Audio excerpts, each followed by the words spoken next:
Hello and welcome to the 8th episode of Decoding Branding with Divya Shah. In this episode, we dive deeper into understanding different aspects of brand identity, if AI is the right option to opt for while designing your brand identity, and what are some of the do's and don'ts of brand identity as a business owner for you. To talk on this topic, I have got Jasgul with me, who brings with herself more than 4 years of experience as a graphic and a brand identity designer. She has worked with over 30 plus brands, helping them build their brand strategically or rebrand their business. So let's get started.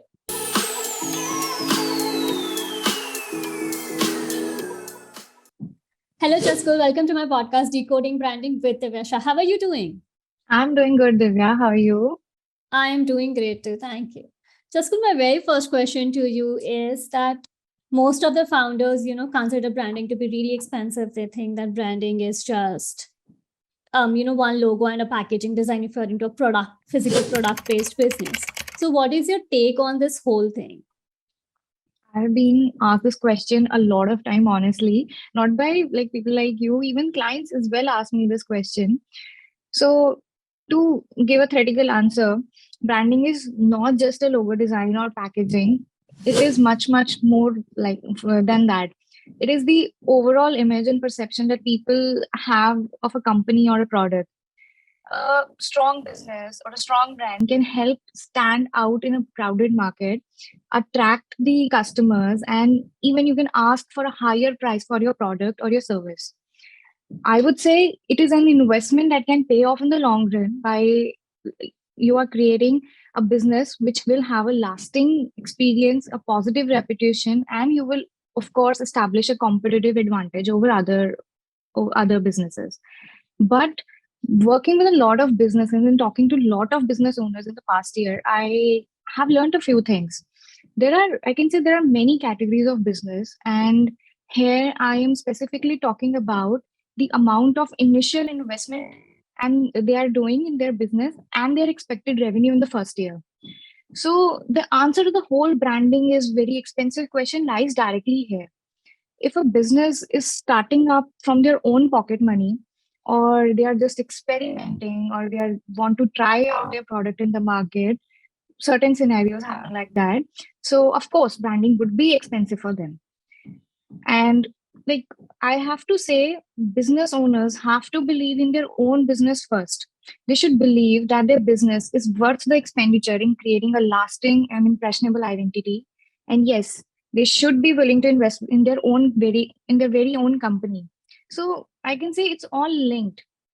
Why it is linked? So I'll ask you a question, Devya. If you're not willing to invest a certain amount in your brand, how will you be able to convince your target customer that your product is worth their money during marketing?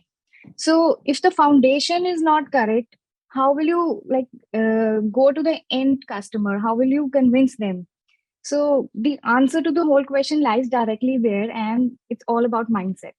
Nothing is cheap or expensive. It's all about my mindset and how you're doing your business.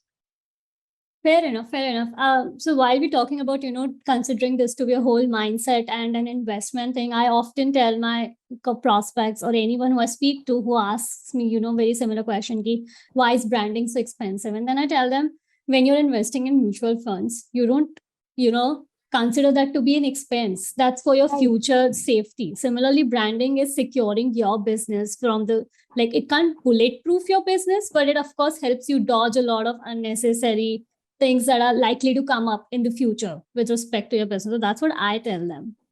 Yeah, I would say it lays a foundation in which super marketing is then a very easy work to do. Fair enough. So what do you think? I mean, if I have been asked this question a lot of times, that why does creating one logo takes 6 weeks or 3 months? Because it's not just creating a logo, it's a whole process. First of all, when a client comes, I'm not only creating a logo for them. First of all, I just give a very long and lengthy questionnaire to fill. So it has questions like, what your vision? What are your motives with this logo designing? And if you're redesigning, if you're opting for a rebrand, why you are opting for a rebrand. Why are you like, have you made a decision right now to consider for a rebrand? So questions like that. So these are very foundation and very like basic questions which they need to answer. So after that, I analyze the questionnaire, I analyze all the information, I do my own research, I have to sketch out a few options. And then like at the end, the things goes on all the computer. But first of the thing, like starting ke 2-3 weeks, all goes in the process of understanding the business and their why. Yeah. So then after like 2-3 weeks, and then uske next 2-3 weeks, तो वैसे ही back and forth by convincing the client and by showing them the concept and back and forth changes and feedback. So it all takes 6 weeks, at least 6 weeks. Fair enough. So what you're trying to precisely say, please correct me if I'm wrong, is that before you dive deeper into and investing into designing a brand logo, you need to have the foundation of your business very clear in your mind, which kind of a brand strategy is. What brand, that's where brand strategy plays a role. Right, exactly. So Jasgul, why we are talking about, brand strategy is important before you dive deeper into, developing a logo. What are some other things? Like probably you can just list 3 things that a founder should keep in mind before they dive deeper into investing in the brand identity. Yeah. So the 3 things I would say is, first is the defined target audience, which is very, very, very important, because when we don't know whom we are designing for, it gets very hard. So the factors such as the age, gender, interests, location, we need these things to understand whom we are designing for. And then these things help us to decide what sort of color, what sort of font we should use to attract that target audience. Second thing, I would say the brand's values, the vision, and the personality. I have worked with a few business owners in the past year, which, like, when they don't have that clear idea that what they want their business to be, it gets very difficult to create something or to create their vision into reality. I would say my work here is to create the business owner's vision into reality by understanding their business, by understanding their values. So when they are not clear on that, it gets very difficult. And third thing, I would say a proper understanding and complete information about the product or service they are selling. I was very surprised in the last year when, like, it has been 2 to 3 experiences with me, when the business owners were not even having the complete information of what they were selling.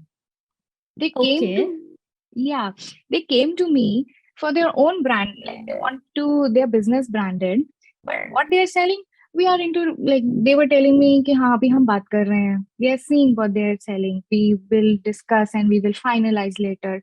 So that was something very, very surprising to me. And that 6 weeks project turned out to be 6 months project.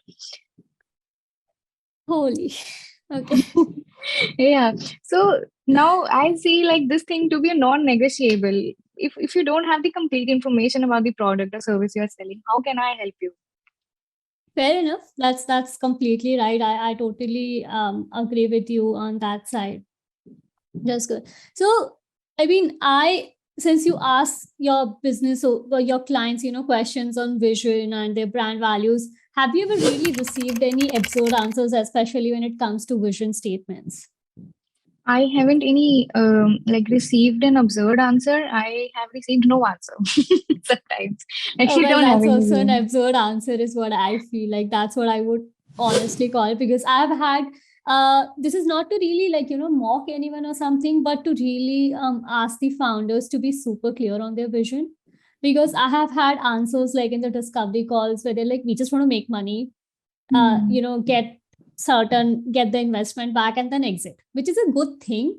But I feel that till the time you reach a point where you can exit, you have to, I personally feel, deliver some impact as a brand. Thing is starting with thinking of exit first, then how it's going to be like created. I don't know. This gets difficult actually. Yeah, this is very difficult, and there are times when I'm like, sorry, I can't take up the project. And Right. there have been times when I've had clients who tell me, yeah, well, there's this AI app. AI tool that can help us with just creating a logo like for free, then why are you charging us so much? They are giving all the font of the logo, the color, the mockups and all. So have you ever had clients who have compared your sources with AI, and what's your take on the whole AI AI tools being used for designing logos? I'll start this by explaining how AI tools actually work for logo designing. So, to create a logo in an AI tool, you have to feed the tool the information. The Yeah. information such as the preferences for color, the font, the look and feel, how you want it actually. So, mostly they are all the visual aspects. So, based on that, the generator creates an abstract mark, which some of them have started claiming that it is unique and you won't be having any Yeah. copyright issue, and Yeah. it hasn't been used by any other businesses before, which is all right, which is fine. Now, here the question I would like to ask you is that does that logo have any meaning or connection with your business? It doesn't. It's just an abstract mark. It doesn't have any connection with your business. And second is it is totally based on your personal preferences. How true it will be in the terms of strategy. Like when we select a color or font for a logo or a business, we select backed by certain research and certain reasons that this will be like this color will help you attract your target audience better. This color will help you show your business better. But here you're just selecting this is as your personal preference. Like for example, I like pink color. I have a cosmetic brands. I like it to be pink. I like it to be have stars and butterflies. So it will create, of course, the AI generator will create what you want. But will it actually be helpful for your business? How many big business brands, these big cosmetic brands have you seen with butterflies and stars in your logo? Fair So enough. it's all about like strategy. They of course they will create a logo free of cost and in no time. And in certain time it will help you also. Like for example, if you're just starting out, I told you I've talked to few business owners in the past year, and they are just experimenting. They just want to try out their product. For them, it is a good option, I would say. Like they want to just test out the product first. They don't want to create a brand. When they have the like certain amount of confidence with their product, they are ready to invest in their branding, then they should always come to a strategist or a designer. But AI tools will not help for a long term in a long run. Do you use any AI tools for reference purpose? I have used an AI tool for like minimizing my manual work. So, for example, I've used an AI tool to remove backgrounds of certain images. So that too created some technical issues for me. But yeah, not like for recreating a logo or like that. You don't use one for creating logos? Yeah. Okay, great. Thank you, Jasgul, for coming to my podcast. It was indeed a beautiful conversation with you. So before, however, we end this podcast, I've got a couple of rapid fire questions for you.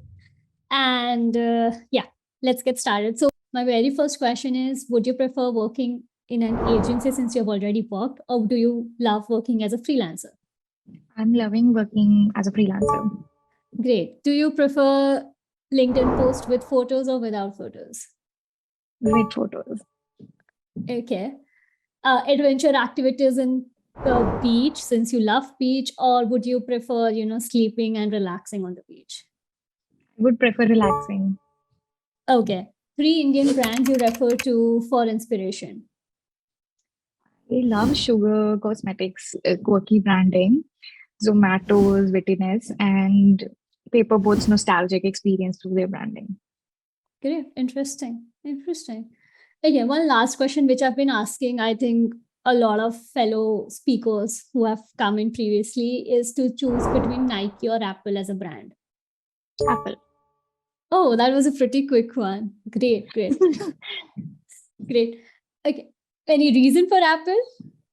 I love how like both of the brands are minimal and to the point. Their messaging is very clear and to the point. But still, somehow I love Apple. I have like using their products much, but I still feel their messaging is more to the point than Nike if I have to compare both. Okay, great. No worries. All right.